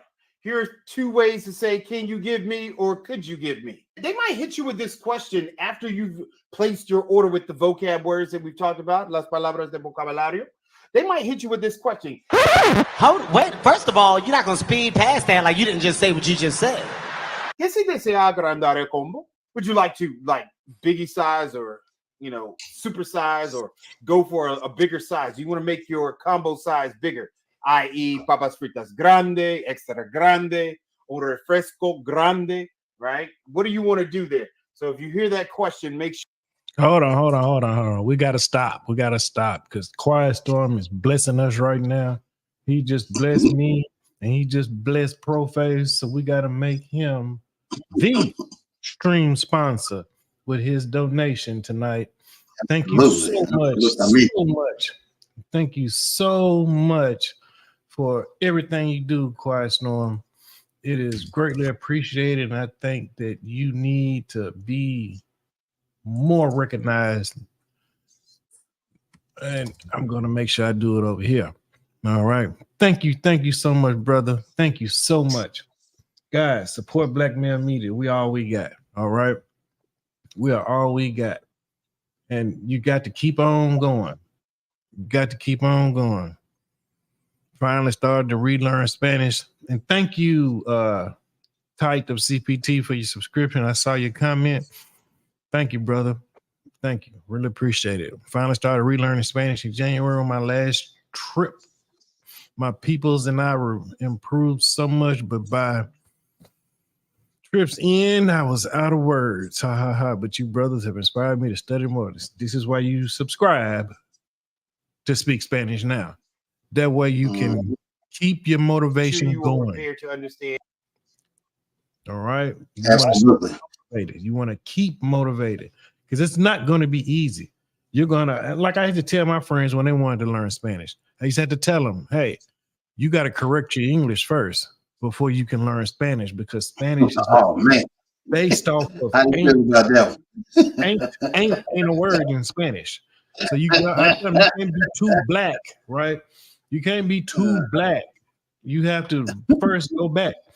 Even with people that I meet that want to learn English, I said, well, the English you want to learn is not American English. That's not the English. Your English is the English you're learning is formal. Formal English is not spoken in America. Everything in America is stolen, from the land to the people to the language. So you got to make sure you understand this as a person trying to learn Spanish, because the language is based off of formal English, not broken English. And we speak broken English. So you will end up having to correct your grammar before you can even start to learn, because it won't make sense. You can't say, hey, bro, ain't this in Spanish? That don't translate well. It just don't, everybody got their slangs. But let's finish this video for profile. And what it is asking. So if you find the value in what we've been talking about so far, make sure to give it a thumbs up here and share this out with people that you know that are looking to be able to order fast food in Espanol. We also have, right now, we've released our second module of how to become a better Spanish speaker in 30 days. This is an online course that is geared towards self-education. You can definitely check this out. It will be in the description below. And that is now available for you. Otras palabras importantes que necesitamos saber. Other important words that we need to know. Con, with, right? Sin, without. That's an easy one to remember. If you think, back to a biblical verse, right? He who is without sin, cast the first. Sin, without, put it together, whatever. All right. Para acá o para aquí. Basically, they're telling you for here, right? So you can hear para acá, for here, or para aquí, para llevar, to go. So you definitely want to make sure when they say para aquí, o para acá, o para llevar. Okay, aquí tenemos los condimentos y más. All right, so we're going to start off there, not in the correct order here, but we're going to go with what I like first. Mostaza, mustard. So, and that just brings it. There's going to be variations all the time, right? And people, I was with a client this morning. I was speaking with him, and we were talking about things that, he was in a chat group, and he was saying, I hope you all have a great day. And he was trying to figure out, how is it that I didn't learn, or how am I supposed to learn the subjunctive mood, which is a mood that we utilize in English and in Spanish. But, we most often speak in the indicative mood, which is factual statements. That's what we normally, about 90% of our conversation that we have in English or in Spanish, majority of the time is in the indicative mood. And then you have what's called the subjunctive mood, which is a gray area. It's a lot of expectations, requests, recommendations, unknown things. And so he was like, how was I supposed to know that? And I said, well, you're not going to know. The only way you're going to know is for somebody to tell you. It's not tienen, espero que tienen un buen día. It's espero que tengan un buen día. And he was like, well, how am I supposed to know it's tengan? I was like, you're not going to know unless somebody tells you. For me, I didn't learn the subjunctive mood. Well, maybe I did. I don't know. It's so long. Yeah, everything's starting to blend. But, early on in my years, I think I was exposed to it, but it didn't hit for me. And I didn't understand it that much better. That better until I got, that much better until I got older. And then I've been explaining it and using it so much. It was the repetitions and speaking with people that I started to understand and grasp it. And that was years later. But for the video that we were watching, when we were saying, it was saying like for here to go, there's variations, because depending on where you travel to, oftentimes you might hear pa acá, para llevar. All right. And that's a commonality among, you know, depending on where you are, as you know, as far as a restaurant is concerned. But para acá, you know, para acá or para llevar, or instead of para acá and para llevar, you might not hear the formal version of it, and that's only because it's a commonality across Latin America where people just shorten the word down from para to pa, and it's understood for what they're supposed to mean. And those are the little innuendos nobody taught me. I just kind of had to learn on a trial and error aspect. You just taught me because right. yeah. You see, when I learn it, I'm gonna teach it because I don't want anybody to be in that situation. When I learn things, I want to give people the things that nobody gave me when I was out here in these streets prior to, you know, YouTube, trying to learn from a book. You know, so the old school way, which was a struggle, DVDs and, you know, trying to self-educate. You know, I was in a class, but man, you know, everybody knows you can take a class, but where the real world is out in the streets. Yeah, you got to be in them streets and those Spanish-speaking streets to learn the language, because you can learn a lot of book stuff, but the action of conversation of language takes place with other people, and that's the best method for learning, is being able to have conversations and work with others. So but I just wanted to point that out, man. From that I saw that para llevar and I didn't give the shortened version in the video. And I like to point that out to people that they may hear pa acá, pa llevar, just to know the difference. All right. Yeah, because I didn't know that. I didn't know that myself. Yeah. So thank you. Because like right. Okay, so, you know, yeah, go ahead. I'm listening. No, every weekend, every Saturday, right? I go eat breakfast at a Salvadorian restaurant. Okay. Every Saturday. They know what I want. They know me by name. As soon as I walk in there, desayuno con carne, huevos revuelto, con todo, con tomates, con todo. Yeah. Every Sunday, I go to a Colombian restaurant. I eat breakfast there. They know what I want. They know me by name. Arepa, con chorizo, huevos, con cebolla. Boom. Automaticamente. Every time. As soon as I walk in, they know. I get the same thing every time. But that's how I immerse myself. But I don't go in there trying to act flamboyant like I'm the American. Hey, look at me. I'm just in there eating like normal people. Kids running around doing all that. They just know that he's a gringo, but he's cool. You know what I'm saying? I talk to the waitress here and we just have normal conversations, normal times. Absolutely. I'm gonna finish the video up and we'll get back to the all right. things. Mayonnaise. Aderezo. This is like a dressing. You can kind of fill it in with whatever you want, like aderezo ranch, right? Aderezo Cesar, whatever your choice is. Aderezo francés. God, I used to hate that. That was like the only like dressing I ever knew prior to going to college. Aderezo francés, French dressing. French dressing. And aderezo russo, Russian. I could go on for days about the dressings that, you know, I was not exposed to as a young child. Mostaza de miel, right? Honey mustard. What? Salsa de barbacoa, barbecue sauce. Salsa de tomate, or also known as ketchup. You can definitely just say ketchup, right? Salsa picante, hot sauce. Crema agria, sour cream. Mantequilla, mantequilla, butter. Hielo, ice.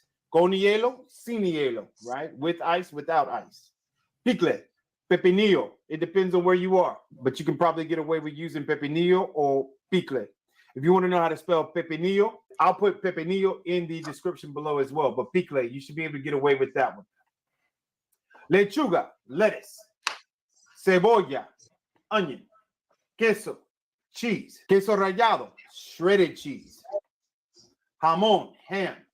Champiñones, mushrooms. Chucrut, sauerkraut. Tocino or tocineta, depending on where you are, right? Bacon.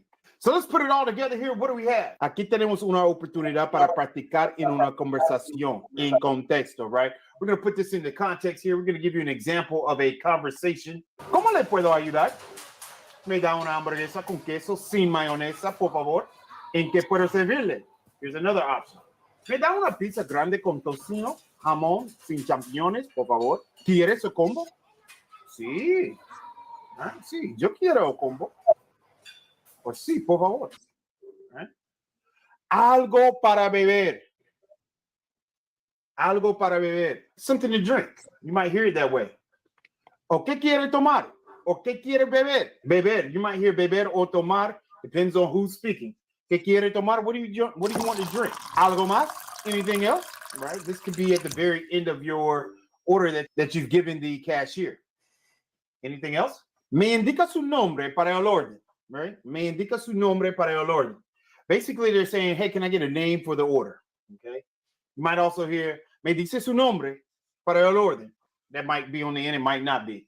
But basically, both of these are asking, can I get a name for the order? We've got our 8 strategies to becoming a better Spanish speaker in 30 days. This is the ebook that I definitely recommend. Not only does it give you strategies and tips to help you become a better Spanish speaker, but it also has cuatro, right? Lecciones.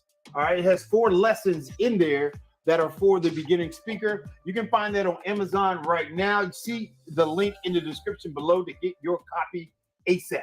So we put it together. Now let's put it together in context again. Okay, here we have another option. ¿Cómo les puedo ayudar? Me da una hamburguesa con queso sin cebolla, por favor. Can I get a cheeseburger without onion? ¿Quieres el combo? Sí, con papas fritas o sí, con papas, por favor. ¿Algo para beber? Sí, me da un jugo de frutas, por favor. Right? Yeah, give me a fruit juice, please. Right? ¿Algo más? Nada más. And if you want to know how to order in a restaurant scene, make sure you check out this video that you see here, along with the playlist that we have many more lessons available for you for that survival Spanish if you need it. Soy Profe Don Omar. Nos vemos. Those famous. Yeah, This man. is why he is one of the most proficient Spanish speaking brothers I know. Yeah, Hey, drop man. that link to that ebook in the chat. Okay. Prophet. Yeah, I'll do that. I'll definitely do that. Yes, I'll drop definitely that do link. that. Drop that link. Let me pull that up here. Charles Joe, thanks for your comment, brother. Says, I purposely immersed myself by visiting Colombian restaurant every week. I'm telling you now. I order my food in Spanish. The more I go, the more comfortable I became. Plus, they learn more about me. You damn right. Yes. So, guys, Profe is putting his link to his ebook in the chat right now. You can go support the man by grabbing a copy of that book off Amazon right now. Remember, support Black Male Media. Quiet Storm, man, I appreciate it, guys. You guys are so dope over there. If you guys have not subscribed to Machismo TV, you just got to go check it out for yourself. When you go over there late night, you see the matter of fact, just go over and just open up Machismo TV, put it in the search box, look it up, watch a video. I guarantee you, your eyes won't move. You'll be glued. Watch it late night. Stop watching Dateline. Stop watching ID Channel. Watch Machismo TV. All right. Man. Let me get back to it.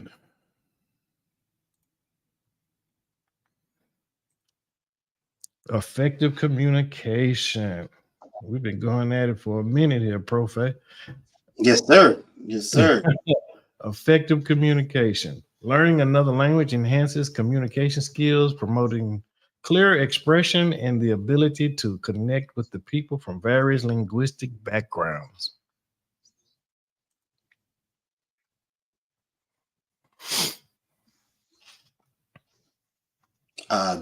That goes without saying. I mean, it just gives you the ability to stage and have more conversations. Double. You literally 2x the amount of conversations that you can have by knowing, or when not, yeah, you double up. So you can have the same conversation in both languages. So that's an advantage of a person that speaks both English and Spanish, or if you're dabbling in 2 or 3 languages, Portuguese or whatever. I think it's good to try and engage in a conversation about the same things you talk about in English. Push yourself to get that much stronger. Maybe it's going to Mhm. struggle. You eventually you'll get past that breaking point.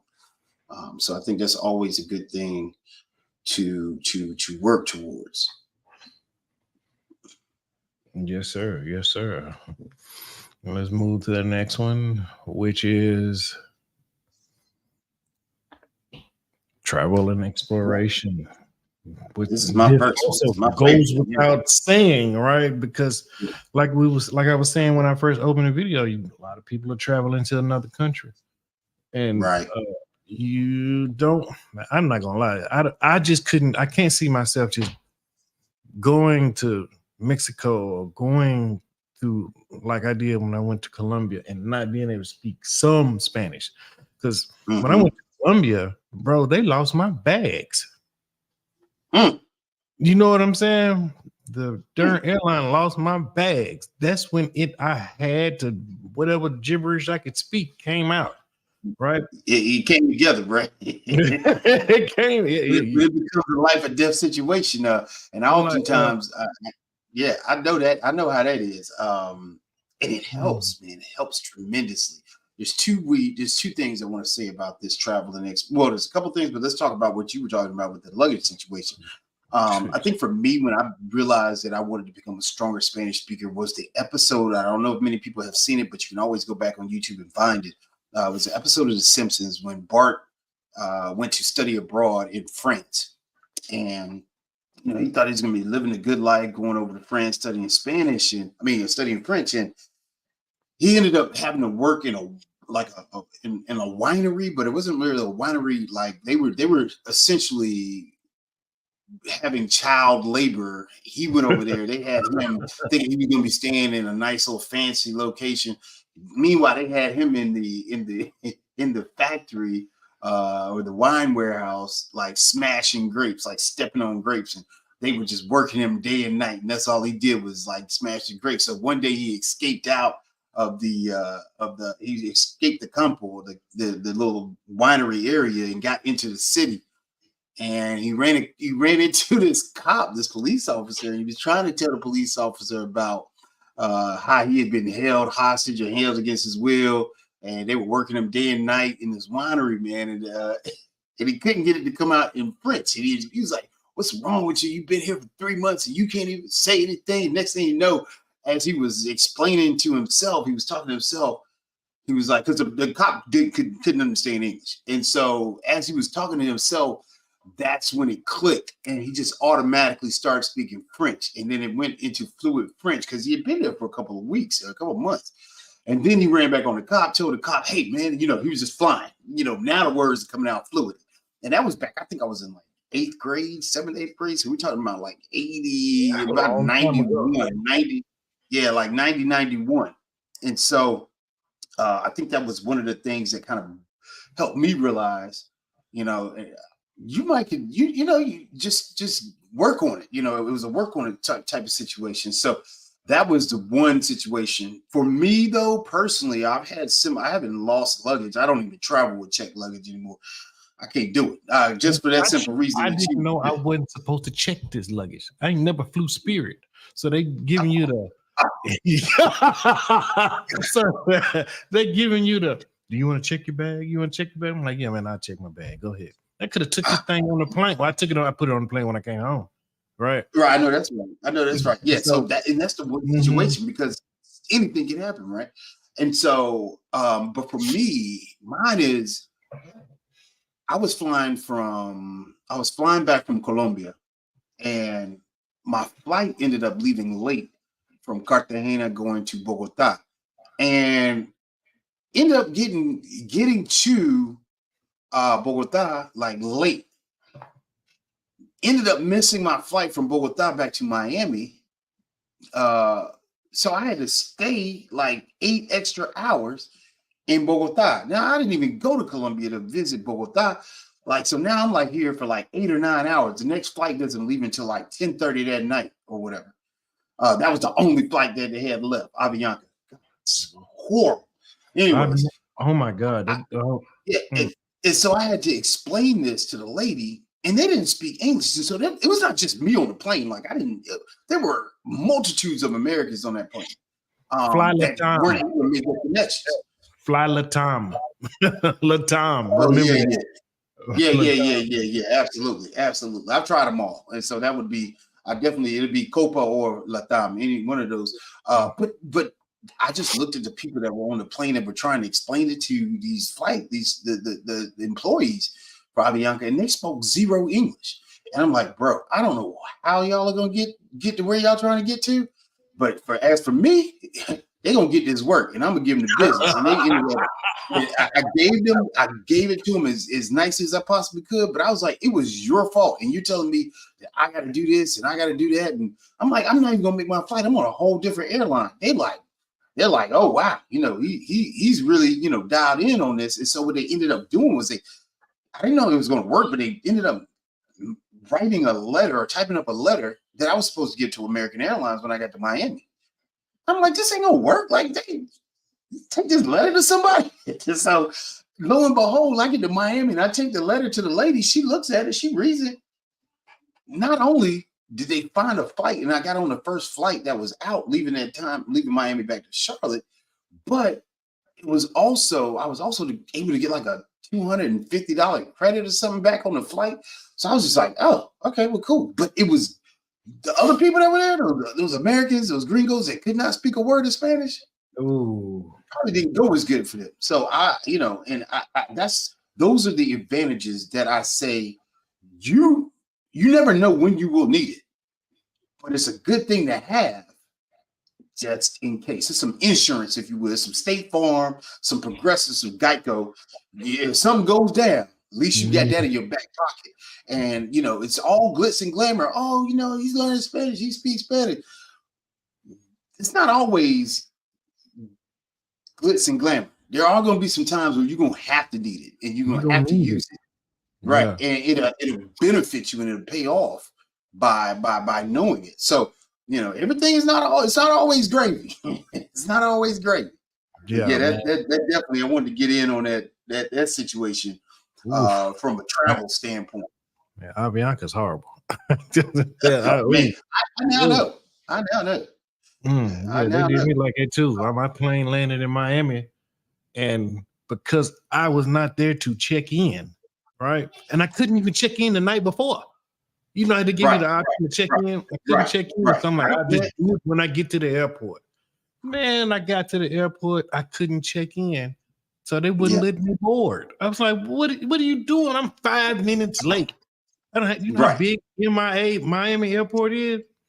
Dude, I'm coming from Nashville to get to Avianca. Right. That's the other side of the airport. I'm running. And I was 5 minutes late. They wouldn't let me board. I had to buy a whole new ticket. Wow.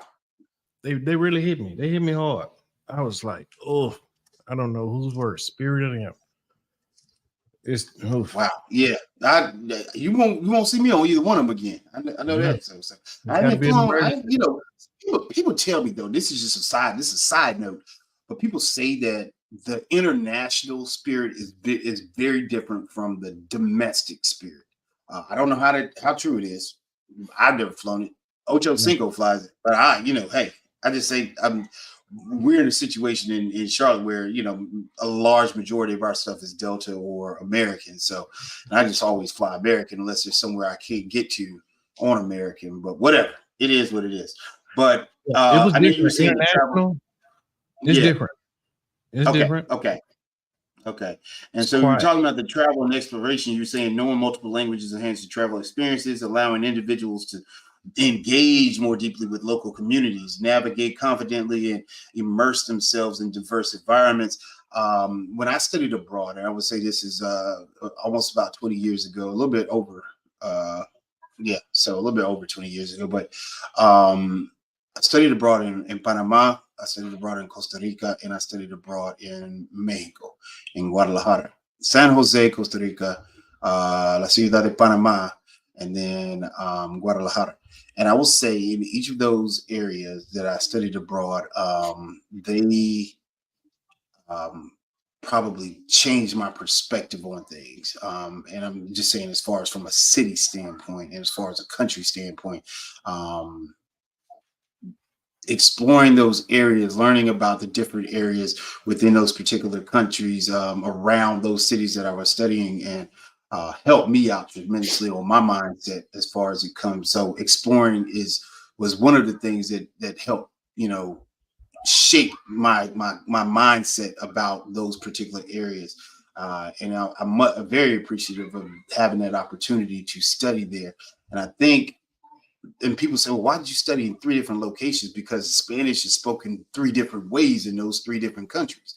Panama, it's very equivalent to me, to a Caribeña like situation where there's a very particular dialect and speed. The rate of speed is so much so much faster, like a Dominican or a Cuban or a Puerto Rican Spanish. So they all have, of course, Spanish is not slightly, it's faster, it's spoken at a faster rate than English, but it's even faster depending on where the country is, in whichever particular country.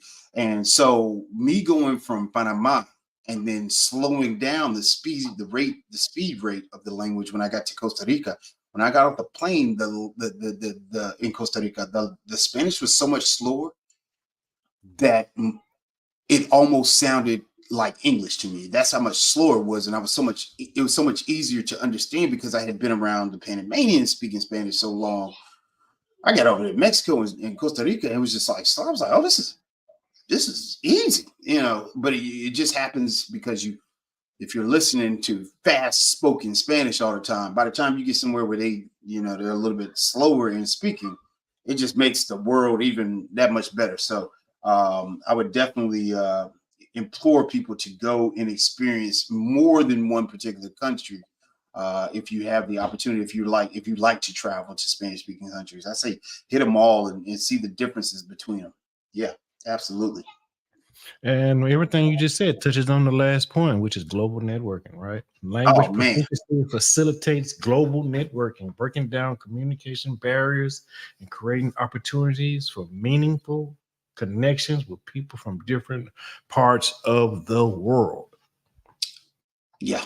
And what's great about that is once you encounter these people in, these particular countries, your net worth, your network becomes that much more expansive, right? You grow your network, and there's people that you talk to. Like I can literally text people that I met in 2004 or 2007 when I was studying abroad, and text them now in 2024 and be like, hey, how do you say blah, blah, blah? Or, what do you do in this situation in Guadalajara? And they respond, hey, long time, haven't seen you, blah, blah, it's been 20 years. But, we catch up, and then you just have that, you build your network across the world slowly, right? And that's why I say, I oftentimes try to tell people, don't always go to the same places, always branch out and try to see different places. It can be the same country because there's various cities and countries. And so you can definitely go back. You always venture out and see, okay, where can I go this time? That's a little different. Put yourself in uncomfortable situations. That has been one of those things for me. And so right now I'm on a quest to do some old Jacques Cousteau type stuff. I am actually trying to go to all 21 Spanish speaking countries. And United States counts as one, so I really don't have to go anywhere. But I'm talking as far as the other 20, and I'm going to finish it off with going back to Africa, to Guinea Equatorial, which is the only Spanish-speaking country in Africa. That is the one country I want to hit, and then right from there, I would probably go into Angola, which is another Portuguese-speaking country. That I want to check out. I just want to see the differences between Latin American Spanish and African Spanish, and see the differences between the two of those. But I'm almost finished with closing out Central America. I've got 3 more countries to hit in Central America. I've got Honduras, I've got Guatemala, and I've got Belize. Now, people realize, oh, wait a minute, though. Belize is an English-speaking country. True indeed. Yeah, but also Spanish too now. Don't let it slip. lo and behold, I met a Belizean here in Charlotte a couple of weeks ago, and I was like, "Hey, so this has been my thing." They would say, 62.2% people in Belize speak Spanish. She was like, "There's way more than that. It's a requirement for us to learn in school." It became a requirement in the 90s for everybody to be able to speak Spanish. So now this new generation that's coming forward now not only speaks English, but they also speak Spanish. I was like, that's so dope. So now I'm definitely, adding Belize to my list. This past summer, man, I went to the Philippines and tried to find the older Filipinos that spoke. I was going to the Philippines and Thailand, but I went to the Philippines and I was trying to find the older Filipinos that still spoke Spanish. That's another quest for another day. It's going to take me a little bit longer to find them. Whoa. Next week, I got an interview with a new acquaintance that I've made in the Philippines. Her name is Lily Tate. Tune in next week for the interview with Lily Tate. She lives right over there in the Philippines right now, so she might be able to assist you with that. Shout out to Lily Tate. Look at that travel network happening. Look at that global networking happening in the mix right there. What I'm talking about. This is what it's about. This is what it's about. We're not trying to be. Ladies and gentlemen, damas y caballeros, that was live global networking happening right before your eyes. This is what it's all about. This is what I'm doing over here on this channel. And I got a couple of announcements I want to make in a second, but this is the point. This is what it's all about, and this is what we need to do because we are people who are naturally collaborative, people who are naturally able to network. And sometimes we can get in our own ways and be a little egoista, if you know what I'm saying.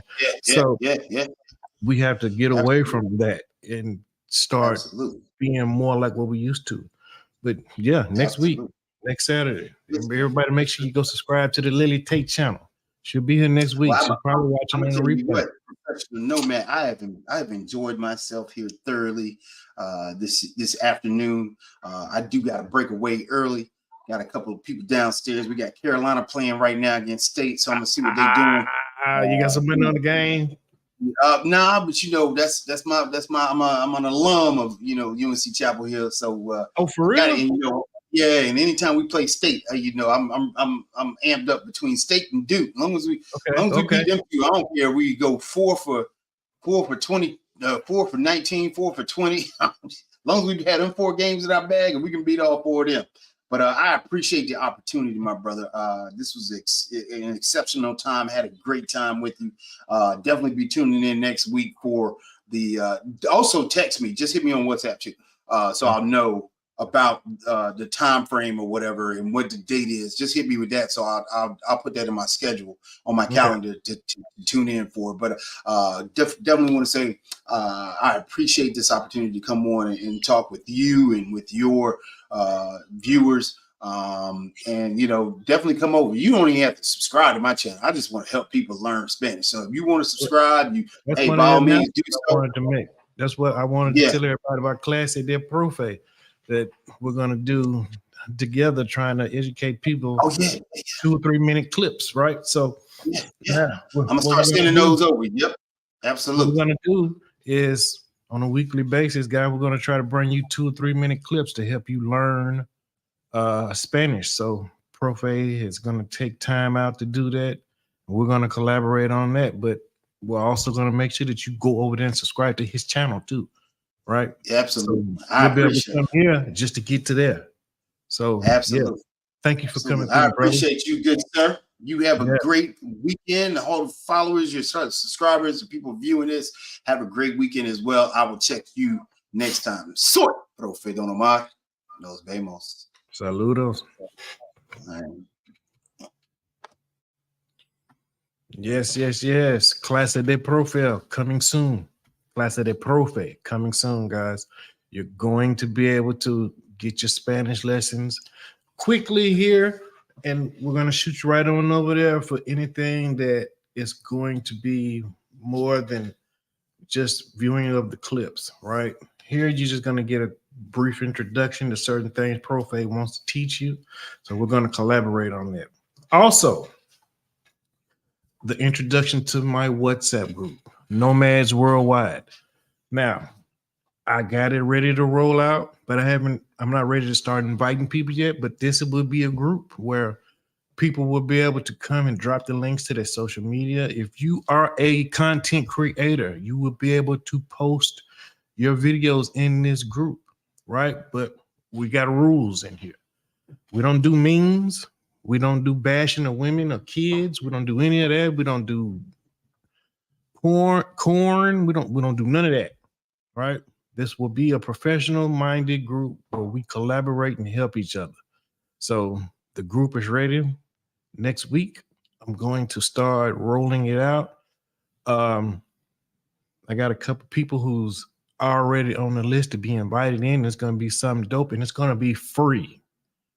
That's right. It's going to be free. So all you got to do is meet certain requirements to get in the group and support Black Male Media, and you'll be able to get in. All right.